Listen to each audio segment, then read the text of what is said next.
لوگوں کو پھیلایا اور لوگ اس پر عمل کر کے نجات یافتہ ہوئے تھے. یہ تین نیکیاں ہم نے ضائع نہیں کی ہیں.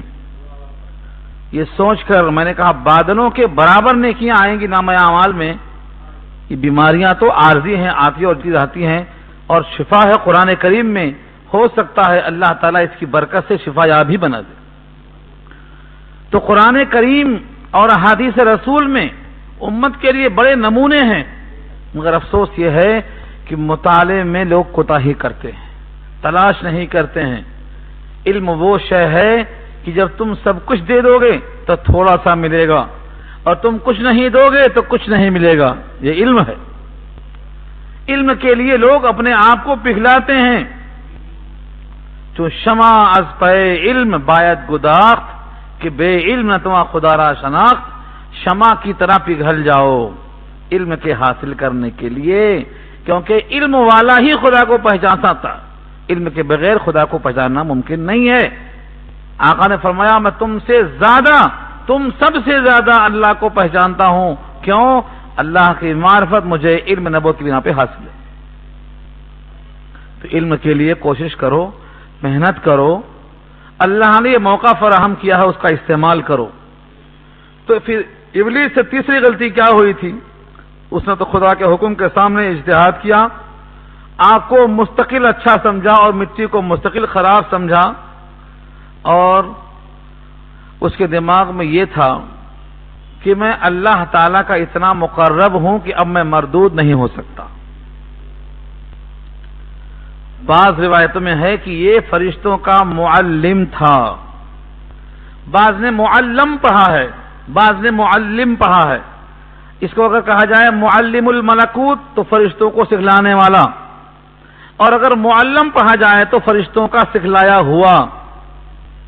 جیسا وہ استاد ویسے شاگرد ہونا چاہیے, اصول ہے یہ.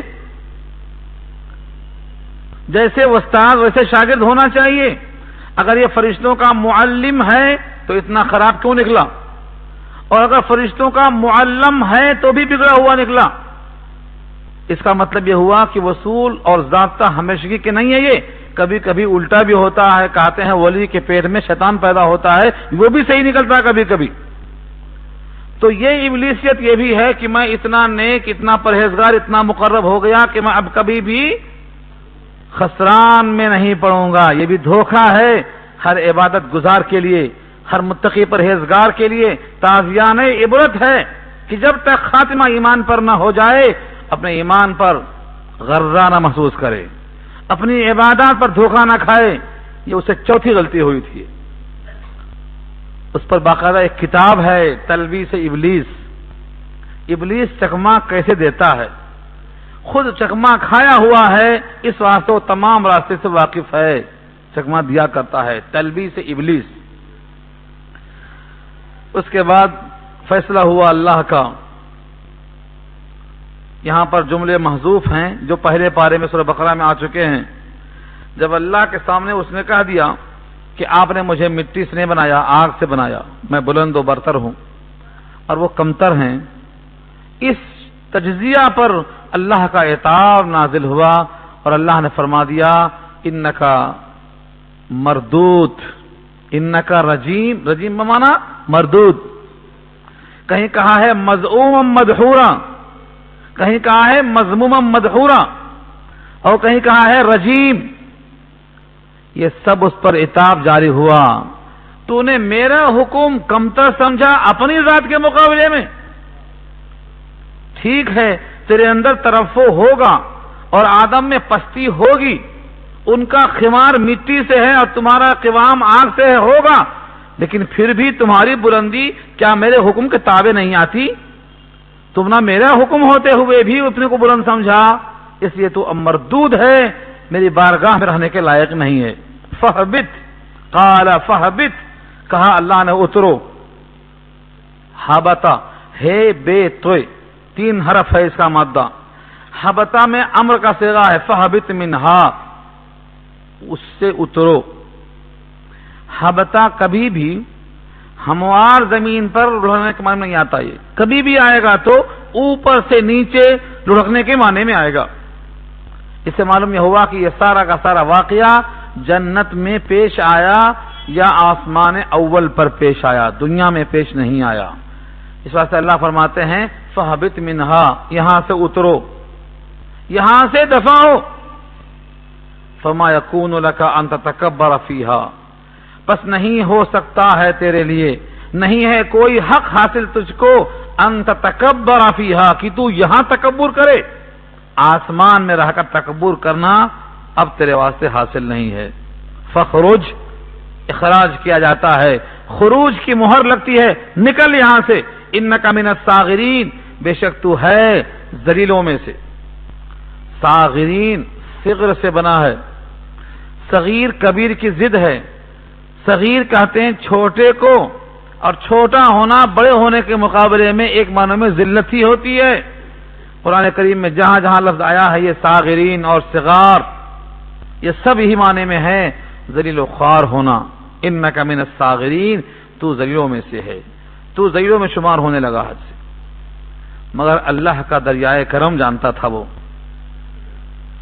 اتنا سخت جملہ سننے کے بعد بھی وہ اللہ سے مایوس ہو کر نہیں لوٹا، بلکہ یہ بولتا ہے میرے پروردگار مجھے کچھ دن کی مہلت دے دے۔ یہ اللہ سے امید کیوں ہے اس کی؟ کیونکہ پہلے سے دریائے رحمت سے واقف تھا، قرب میں رہتا تھا، اس واسطے جانتا تھا کہ اللہ کی رحمت بہرحال اس کے غضب پر حاوی رہتی ہے۔ اس لیے وہ ابلیس ہو کر، مردود اور صاغرین میں سے ہو کر اللہ کے سامنے بڑے جرأت سے کہتا ہے قال انظرنی الی یوم یبعثون، کہا مجھے مہلت دے، انظرنی مجھے مہلت دے۔ نظرہ کا صلہ فی آئے تو غور کرنا، الی آئے تو دیکھنا، لیکن یہاں بابی فعل سے لائے ہیں انظرنی مجھے مہلت دے دے۔ کب تک؟ بہت چالو ہے، اس نے کہا مجھے مہلت دے دے اٹھائے جانے کے دن تک، قیامت تک نہیں کہا، اٹھائے جانے کے دن تک۔ الی یوم یبعثون، یبعثون مجہول ہے، اس کا مادہ ہے بعثا، بے عین سے، اور بعثا کے معنی جب دوبارہ سور پھونکا جائے گا اور سب زندہ کیے جائیں گے، وہ ہے یوم یبعثون۔ اس وقت تک مجھے مہلت دے دے۔ اگر اس وقت تک مہلت دے دی جائے تو اس وقت تک اس کا زندہ رہنا لازم آئے گا، اس وقت تک اس کی موت نہیں آئے گی، اس وقت تک یہ باحیات رہے گا۔ جبکہ اللہ فرماتے ہیں ایک دن ایسا آئے گا کہ سوائے اس ایک ذات کے کوئی باقی نہیں رہے گا۔ کل من علیہا فان ویبقا وجہ ربک ذو الجلال والاکرام، سب فنا، ایک باقی رہے گا۔ یہ مردود چاہتا تھا کہ میں اس دن بھی زندہ رہوں، سوائے میرے اور رب کے اور کوئی باقی نہ رہے، لیکن اللہ نے اس کی یہ بات مشروط اور متعین کر کے قبول فرمایا۔ کیا کہا؟ قال، فرمایا انک من المنذرین، بے شک تو ہے مہلت دیے ہوں میں سے، تجھ کو مہلت دے دی گئی۔ یہاں ایک اشکال بہت طویل ہوتا ہے۔ اللہ نے قرآن کریم میں فرمایا ہے سورہ مومن کے اندر وما دعاء الکافرین الا فی ضلال، کافروں کی دعا صرف گمراہی ہے، نہیں ہے کافروں کی پکار مگر گمراہی۔ اس سے اندازہ ہوتا ہے کہ کافر کی دعا قبول نہیں ہونا چاہیے، اور یہ سب سے بڑا کافر بلکہ اکفر ہے، یہ تو اس کی دعا قبول ہو گئی رب کریم کے سامنے۔ یہ اشکال کیا ہے شارحین نے، لیکن جواب بہت صاف ہے، بہت صاف ہے۔ دنیا میں کافر کی دعا قبول نہیں ہوتی یہ نہیں کہا اس آیت میں، وہ آیت سورہ مومن کی پھر پڑھ کر دیکھ لو، جہنم میں پڑا پڑا کافر پکارتا رہے گا۔ اس وقت کافر کی دعا اور کافر کی پکار سوائے گمراہی کے کچھ نہیں ہوگی، وہاں کوئی نہیں سنے گا، ہزاروں سال پورا رہے گا اور پکارتا رہے گا جہنم میں، اللہ کا نام لے کے پکارتا رہے گا، یا حنان یا منان، یا حنان یا منان، یہ دونوں ایسے لفظ ہیں جسے شفقت ٹپکتی ہے، حنان شفقت کرنے والا، منان احسان کرنے والا، لیکن پڑے پکارتے رہو، جواب کیا ملے گا؟ اخسؤوا فیہا ولا تکلمون، پڑے رہو مجھ سے بات نہ کرو۔ تو یہ دھتکار اور کافروں کی دعا قبول کا نہ ہونا، یہ سب جہنم میں جانے کے بعد ہے، وہاں کے لیے ہے یہ۔ اور یہ جو کافر کی دعا قبول ہوتی ہے وہ جہنم جنت سے پہلے کی بات ہے۔ چنانچہ آج بھی کوئی کافر اگر مظلوم ہو کر دعا کر دے تو اس کی دعا رد نہیں ہوتی۔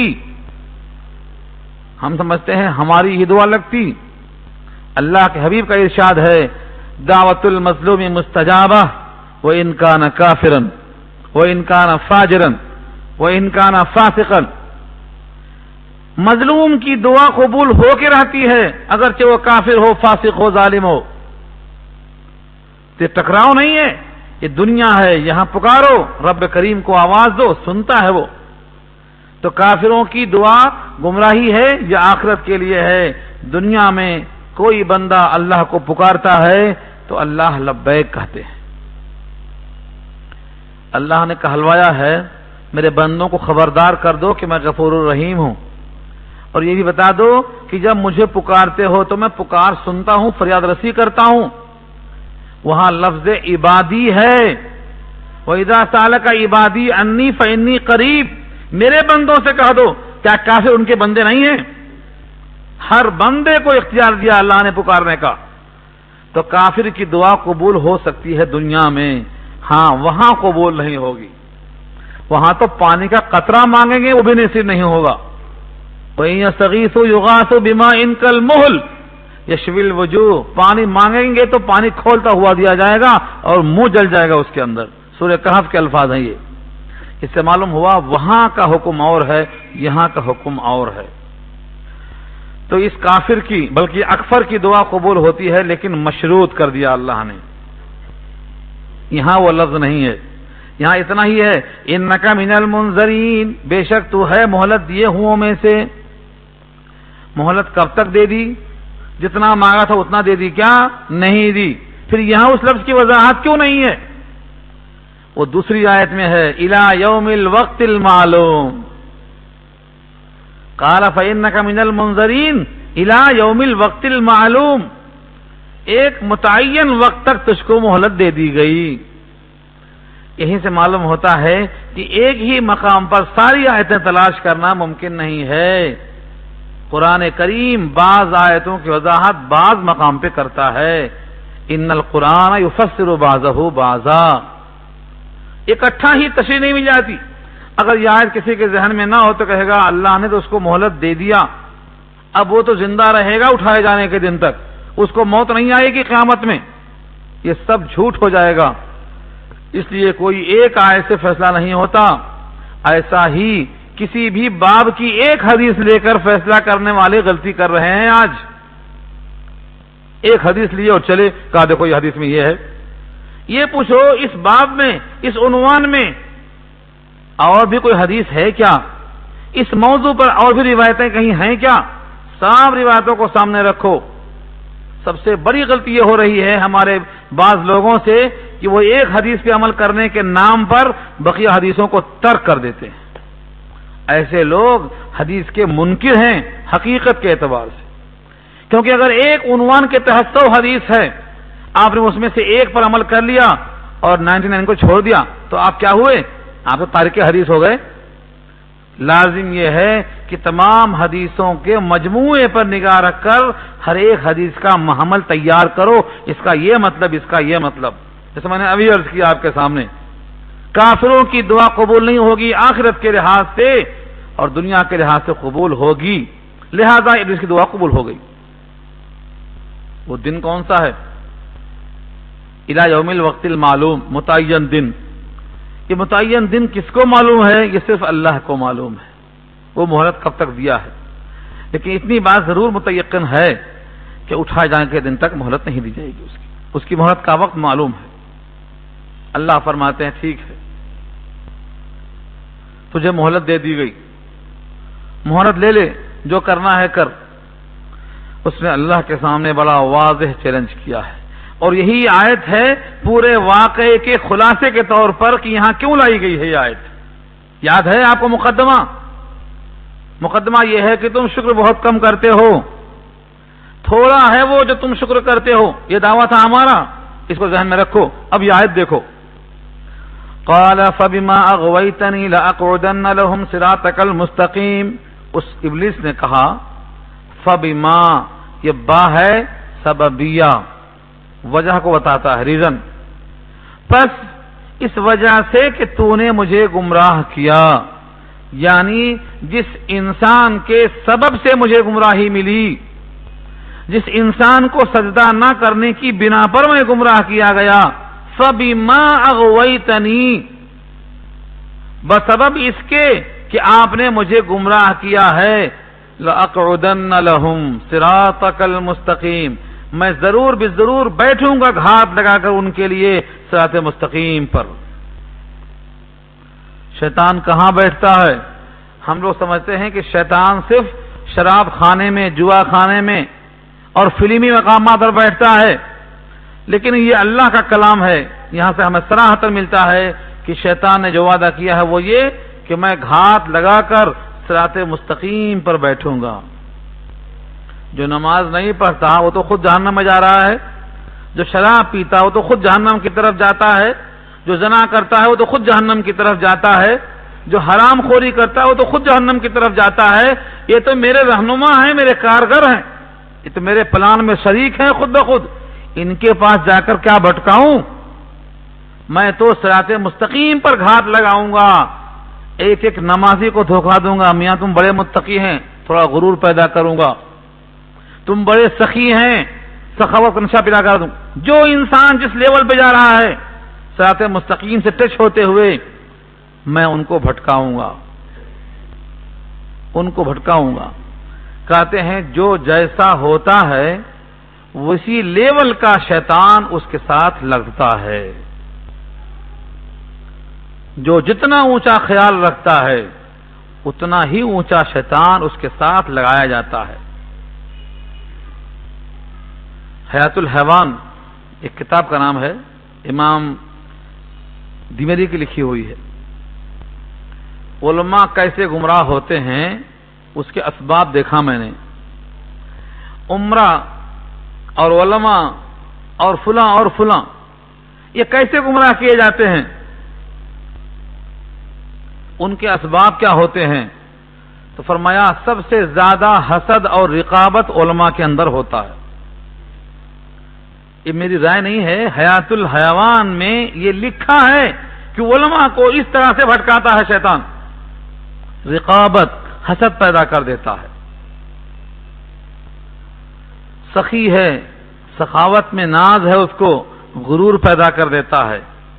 عابد و زاہد ہے، عبادت کا دھوکہ پیدا کر دیتا ہے. جو انسان جس جگہ بھی ہے صراط مستقیم پر جتنا ہے شیطان وہیں بیٹھا ہے ہاتھ لگا کر. اگر سوال کیا جائے عام لوگوں سے شیطان کہاں رہتا ہے تو کہیں گے شراب خانے میں، جوئے خانے میں اور سودی بینکوں میں. مگر یہ غلط ہوگا. ابلیس کی مجلس شورا پڑھو، اقبال کے کلام میں موجود ہے. اقبال کی 7 مجلسیں پڑھو، اس نے لکھا ہے کہ مجھے ان کے پاس جانے کی کیا ضرورت ہے. طارق خدنوی نے ایک کلام لکھا تھا کہ شیطان تو ہنستا ہے، میں نے ایک بار خدا کا حکم نہیں مانا تو میں مردود ہوا، اور یہ تو روز خدا کا حکم نہیں مانتا، یہ ہم سے بڑا مردود ہے، ہمارا کام تو اس نے کر دیا. ان کا نظم و خلاصہ یہ. تو شیطان کہاں رہتا ہے؟ گھات لگا کر بیٹھتا ہے صراط مستقیم پر. یہ آیت ہے لَأَقْعُدَنَّ لَهُمْ، میں ضرور بے ضرور بیٹھوں گا. کیوں؟ لہم، ان کی خاطر بیٹھوں گا. لفظ لہم بتاتا ہے کہ میرے بیٹھنے کا مقصد ہے ان کی گمراہی. کہاں بیٹھوں گا؟ صراطک، آپ کا راستہ کون سا؟ المستقیم، صراط مستقیم پر بیٹھوں گا. مقصد کیا ہے آگے آ رہا ہے. مگر بیٹھنے کے بعد کیسے نگاہ رکھوں گا؟ اللہ نے خود نقل کر دیا اس کے الفاظ کے ساتھ، ثم، پھر، لآتینہم، میں ضرور ان پر حملہ آور ہوں گا، من بین ایدیہم، ان کے سامنے سے، ومن خلفہم ان کے پیچھے سے، وعن ایمانہم ان کے دائیں سے، وعن شمائلہم ان کے بائیں سے. یہاں اتنا ہی کہا ہے. اور دوسری آیتوں میں ہے اوپر سے، نیچے سے، دائیں سے، بائیں سے، ہر سمت سے. بلکہ حدیث پاک میں ہے ان الشیطان یجری مجری الدم، خون جہاں جہاں جاتا ہے شیطان خون کے ساتھ دوڑ لگاتا ہے. قلب کے اندر خون کے ساتھ شیطان پہنچ جاتا ہے، وسوسہ ڈالتا ہے، خیالات منتقل کر دیتا ہے. آئیں نماز کی حالت میں بری باتوں کو دماغ میں ڈالتا ہے. آپ نماز میں کھڑے ہیں لیکن دماغ میں ایسی گندی بات ڈال دیتا ہے. یہ کیوں؟ خون کے دوڑنے کے مقامات پہ دوڑتا ہے. کیسے دوڑتا ہے؟ یہ حدیث سنا چکا ہوں میں آپ کو، لیکن پھر سنیں ایک مرتبہ، بہت پیاری حدیث ہے. نبی کریم صلی اللہ علیہ وسلم مسجد کے سامنے اپنی 2 بیویوں میں سے ایک، غالباً صفیہ تھی، وہ حیی ابن اخطب کی جو بیٹی ہیں، ان سے گفتگو فرما رہے تھے.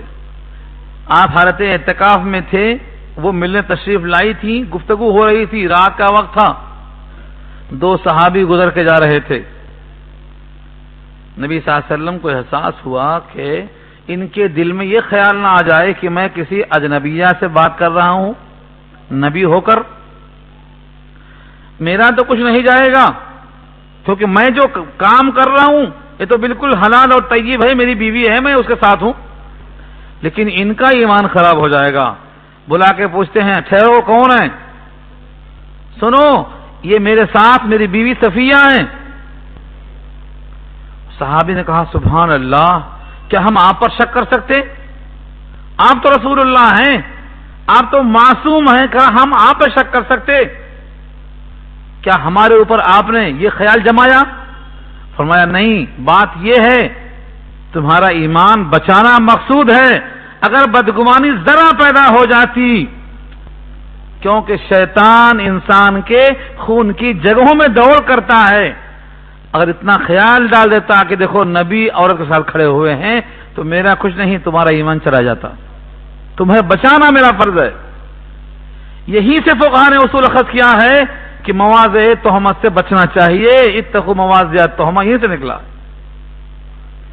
مجھے سنانے کے مقصد میں یہ ہے کہ شیطان تو انسان کی رگ و پے میں سرایت کر جاتا ہے، وہ پوری کوشش میں لگا ہوا ہے. اور اللہ سے کیا بولتا ہے؟ وَلَا تَجِدُوا أَكْثَرَهُمْ شَاكِرِينَ. وَلَا تَجِدُوا، اور آپ نہیں پائیں گے، اکثرہم ان میں سے اکثر کو، شاکرین شاکر نہیں پائیں گے. اکثریت ناشکری ہوگی، شاکر کتنے ہوں گے؟ وہ اقلیت میں ہوں گے. یہ شیطان کا دعویٰ ہے. اس ناشکر پن کو ظاہر کرنے کے لیے وہ کہاں بیٹھا ہے؟ گھات لگا کر بیٹھا ہے صراط مستقیم پر. چلو آپ سوچتے ہوں گے تو پلان تھا اس کا، صحیح ہونا کیا ضروری ہے؟ یہ تو اس کا پلان تھا، اللہ کے سامنے چیلنج تھا، صحیح ہونا کیا ضروری ہے؟ مگر میں آپ سے عرض کروں، مجھے 2 باتیں یاد ہیں اس وقت کہ شیطان ہونے کے باوجود، جھوٹا اور کاذب ہونے کے باوجود 2 مقام پر سچا ثابت ہوا ہے. 2 مقام پر نبی نے تصدیق کی ہے. ایک تو سنا چکا ہوں میں آپ کو آیت الکرسی کے فضائل میں، یاد نہ ہو دوہرا دیتا ہوں، تازہ کر لو. ایک بار صدقے کے مال پر ابو ہریرہ کو نگراں بنایا نبی صلی اللہ علیہ وسلم نے. رات میں ایک چور آیا، لگا بھرنے. ابو ہریرہ نے اس کمر پکڑ لیا. اس نے کہا میں چور نہیں ہوں، غریب ہوں، بال بچوں میں پریشان ہوں، افلاس نے گھیر لیا ہے، ابو ہریرہ میرے بچوں پہ ترس کھاؤ، چھوڑ دو، اب نہیں آؤں گا. بیچارے صحابہ عابد و زاہد، قلب کے رقیق، فوراً رحم آیا، ترس کھا گیا، چھوڑ دیا. لیکن نبی کو نہیں بتایا، وہاں وحی آ گئی. جیسے ہی دربار میں آئے، آقا نے پوچھا ابو ہریرہ رات میں کیا پیش آیا؟ وہ زمین نکل گئی پاؤں کے نیچے سے. فرمایا چور آیا تھا، ایسا ایسا واقعہ پیش آیا. کہا جناب وہ چور نہیں تھا، ابلیس تھا، کل پھر آئے گا. آپ تو یہ تیار ہو گئے. رات آئی, بیٹھے, نبی کا ارشاد آیا, پھر لگا بھرنے, انہوں نے پھر پکڑ لیا کہ آج نہیں چھوڑوں گا. اس نے پھر رویا دھویا, سماجت کیا, منت کیا, کیا نہیں کیا, پھر چھوڑا دیا, پھر چھوڑ دیا, وعدہ کیا اب نہیں آؤں گا. صبح حاضری ہوئی, پھر بتایا گیا, آپ نے کہا میاں ابو ہریرہ تمہیں کیا معلوم کل پھر آئے گا. اب نبی کا ارشاد ہے, جھوٹ تو ہو نہیں سکتا, تیار ہے ابو ہریرہ, آج بتاؤں گا اس کو میں. آج تیسری شب ہے, کمر کس لیا جیسے ہی آیا. اب بولتا ہے ابو ہریرہ چھوڑ دو. کہا نا اب نہیں چھوڑتا. 2 بار ہو گئی, تیسری بار کوئی چانس نہیں ہے. کہا ابو ہریرہ اگر تم نے آج چھوڑ دیا تو ایسی بات بتاؤں گا کہ ہمیشہ کام میں آئے گی, زندگی بھر کام میں آئے گی. ابو ہریرہ علم کے طالب علم میں سب سے ممتاز تھے, علم کے حریص تھے. علم کا نام سنتے ہی ترس کھا گئے. کہا چلو ٹھیک ہے, نبی کے ہاں معافی مانگ لیں گے, یہاں تو مجھ جاتا کچھ کون سی بات نہیں معلوم. کہا ابو ہریرہ جب تم بستر پہ جاؤ اور آیت الکرسی پڑھ لو, کسی ابلیس کے بچے کی مجال نہیں وہاں بھٹک جائے. یہ اس نے سکھایا, ابلیس نے. صبح جب دربار لگا, بات چیت ہوئی, تو آپ نے کہا وہ ابلیس تھا, جھوٹا ہے, مگر اس کی یہ بات بالکل سچی ہے. کیونکہ آیت الکرسی میں اللہ کی عظمت کا ذکر ہے. اگر دل میں رکھ سو جائے کوئی تو بستر پہ قریب نہیں آ سکتا. آج لوگ بھیگے پھرتے ہیں, مرشدوں کے پاس جاتے ہیں, وہاں جاتے ہیں, یہاں جاتے ہیں, پیسے پھینکتے ہیں. ارے نماز عشاء پڑھ کے باوضو ہو کے دائیں کور سو جاؤ آیت الکرسی پڑھتے ہوئے, کس کی مجال جو آ جائے سامنے. یقین کی کمی ہے, عمل کی کمی ہے. باوضو سو جاؤ, کوئی نہیں آئے گا. پیسے برباد مت کرو, عقائد خراب نہ کرو. اپنے پیسے کو, اپنے ایمان کو اللہ کی امانت سمجھو. تو ایک جگہ تو یہ ہے ابلیس نے سچ کہا ہے. اور دوسری آیت پیش کرتا ہوں, وَلَقَدْ صَدَّقَ عَلَيْهِمْ إِبْلِيسُ ظَنَّهُ فَاتَّبَعُوهُ إِلَّا فَرِيقًا مِّنَ الْمُؤْمِنِينَ. 22واں پارہ سورہ سبا کی آیت میں اللہ فرماتے ہیں کہ ابلیس نے اپنا تخمینہ سچ کر دکھایا, اس کی اتباع کیا لوگوں نے, سوائے تھوڑے سے مومنوں کے جو نہیں اتباع کرتے ہیں اس کی. صدق علیہم, تخمینہ اس کا سچ نکلا. کس معنی کر کہ اکثر لوگ ناشکرے ہوں گے اور شاکر لوگ بہت کم ہوں گے. چنانچہ اللہ فرماتے ہیں دوسرے مقام پہ, قلیل من عبادی الشکور, میرے بندوں میں شاکر بہت تھوڑے ہیں. اور کہا دوسرے مقام پہ وکثیر منہم فاسقون, ان میں اکثر لوگ فاسق ہیں. ان دونوں آیتوں کی بنا پر فیصلہ کیا ہے کہ ابلیس کا گمان صحیح نکلا. اور تیسری بات جو سورہ ابراہیم میں انشاءاللہ تفصیل سے آئے گی, پورا ایک رکوع ہے ابلیس کی تقریر پر مشتمل, جو محشر کے میدان میں اسٹیج لگا کر تقریر کرے گا. وہ وقال الشیطان لما قضی الامر ان اللہ وعدکم وعد الحق ووعدتکم فاخلفتکم. یہ رکوع پورا اس کی تقریر کا اقتباس ہے, نقل کیا اللہ نے. خلاصہ اس کا یہ ہے کہ اللہ کا وعدہ تو میں نے سچ پایا, تم نے کیسا پایا؟ تم سے جو میں نے وعدہ کیا تھا وہ جھوٹا وعدہ تھا, اور جو اللہ کا وعدہ تھا وہ سچا وعدہ تھا. اب تم میرے نام پہ مت آؤ, تم خود ہٹکے ہوئے گمراہ تھے. صرف تم کو میں نے پکارا, تم بھاگ کے چلے آئے, میں کیا کروں؟ تمہاری فریاد میں نہیں کر سکتا, اور میری آواز پر لبیک تم نہیں کہہ سکتے. جاؤ تمہارا دیکھ لو. یہ وہاں نقل کیا اللہ نے. تو تمام باتوں کا حاصل یہ ہے کہ تم شکر بہت تھوڑا کرتے ہو. اس کی وجہ یہ ہے کہ تمہارے پیچھے تمہارے باپ دادا کا دشمن لگا ہوا ہے بھٹکانے کے لیے. تم اس کو دشمن ہی سمجھو, تم اس کو دشمن ہی سمجھو. یہ میرا نہیں مشورہ ہے, اللہ نے کہا ہے فاتخذوہ عدوا ان الشیطان لکم عدو فاتخذوہ عدوا. شیطان تمہارا دشمن ہے, تم اس کو دشمن ہی سمجھو. تم تو دوست سمجھتے ہو. وہ تھپکی دیتا ہے تو فجر میں تم سو جاتے ہو, وہ پیٹ ٹھپکتا ہے تو مغرور متکبر ہو جاتے ہو. وہ کہتا ہے تم بڑے عابد الزاہد ہو تو لگتا ہے تم جنتی پہنچ گئے جنت کے اندر. اکڑتے ہوئے چلتے ہو.